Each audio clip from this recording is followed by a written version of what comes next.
पानीपत अब नया अवतार ले रहा है। दरअसल पानीपत पहले युद्धों की धरती, फिर औद्योगिक नगरी और अब बड़ी धार्मिक नगरी बन गया है। एक के बाद एक बड़े संत यहां प्रवचन करने पहुंच रहे हैं। अब हरियाणा में पहली बार बागेश्वर धाम के बाबा धीरेन्द्र शास्त्री पानीपत में मई महीने में 3 दिन का दरबार लगाने पहुंचेंगे। इसके लिए बड़े स्तर पर तैयारियां जारी हैं।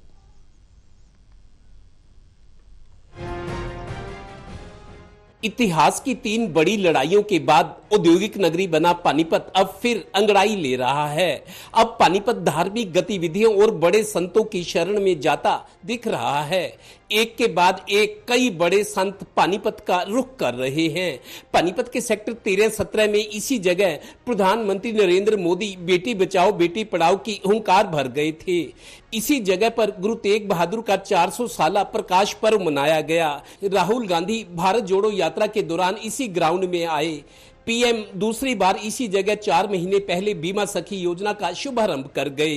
हाल ही में कृपाल रूहानी आश्रम के सबसे बड़े संत राजिंदर सिंह का यहां सत्संग हुआ और अब बागेश्वर धाम के बाबा धीरेन्द्र शास्त्री 17, 18 और 19 मई को यहां दिव्य दरबार लगा रहे हैं। बाबा बागेश्वर धाम के दिव्य दरबार की बड़े स्तर पर तैयारियां शुरू हो गई हैं। ये एक विशेष क्रांति पूज्य महाराज श्री के द्वारा जो यहाँ पे कथा होगी उसमें सनातन के लिए विशेष ऊर्जा मिलेगी और पूरा पानीपत सनातन से ही, सनातन की जो व्यवस्था है, जो संस्कृति है, जो अपना हिंदू राष्ट्र के मिशन की कल्पना है, उस कल्पना को पूज्य महाराज श्री की जो पहली ये हो रहा है कार्यक्रम, मुझे ऐसा लगता है कि ये निर्विघ्न होगा, बहुत अच्छा होगा और पानीपत से एक बहुत सुंदर संदेश पूरे संसार में जाएगा। हर 90 मिनट बाद हवन वो दोबारा चलेगा, इसीलिए उसमें 6000 परिवार सम्मिलित हो सकते हैं।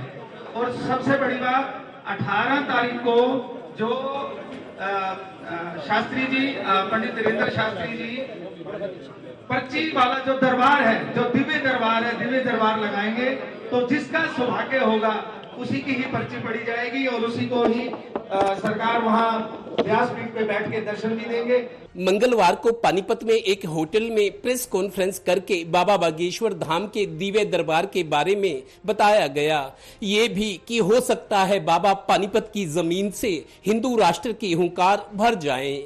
आज वर्ल्ड के इतिहास में, भारत के इतिहास में पानीपत का अलग ही स्थान है और निश्चित रूप से जब पानीपत की जनता, पानीपत के सामाजिक, व्यापारिक, धार्मिक, शैक्षणिक संगठन जब ये सोच लें हमें बहुत बड़ा से बड़ा आयोजन करना है तो वो होके रहता है।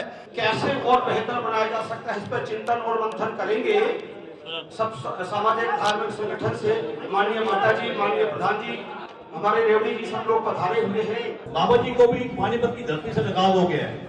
आप सभी लोग भाग्यशाली हैं, तभी तो ये संतों की नगरी है और बाबा जी आपको आशीर्वाद देने आ रहे हैं। पुनः आप सबका धन्यवाद। गौरतलब है कि बाबा की पूरी टीम पानीपत पहुंच गई है। धार्मिक, सामाजिक और व्यापारिक संस्थाओं से मिलकर प्रचार शुरू हो गया है। बाबा के दिव्य दरबार में 6000 यजमान आएंगे। यहां हनुमंत को समर्पित 108 कुंडीय यज्ञ 72 घंटे तक चलेगा। दरबार में हाजिरी के लिए रजिस्ट्रेशन करवाना जरूरी है। बाबा के प्रचार के पोस्टर शहर में चौक चौराहों पर लगने शुरू हो गए हैं। वैसे पिछली बार बाबा थोड़ी देर के लिए पानीपत आए थे। भारी भीड़ के चलते पुलिस घेरे में उन्हें मंच पर लाया गया था। मंच पर आते ही बाबा ने आशीर्वाद देते हुए कहा था, पानीपत के पागलों क्या हाल है। तब किसान आंदोलन भड़का हुआ था। आप सब प्रियजन जितने भी हमारे पागलों,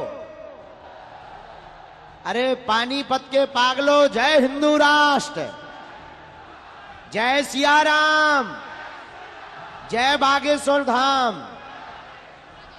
कहो कैसे हो, बढ़िया हो।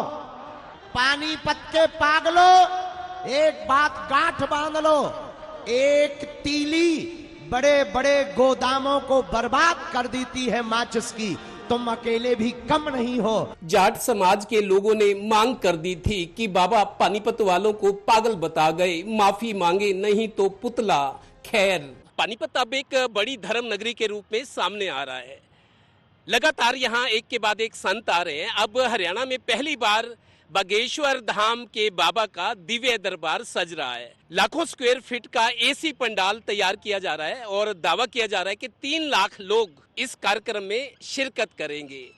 ऐसे माहौल में सवाल एक उठा भीड़ में से, सवाल ये था कि संत को आखिर कैसा होना चाहिए, संत में गुण क्या होने चाहिए। जवाब मिला, संत देखना है तो वृंदावन के जंगलों में जाइए, नंगे धड़ंगे पड़े हैं, भगवान का भजन करते हैं, मिल लिया तो खा गए, नहीं तो भूखे रहे।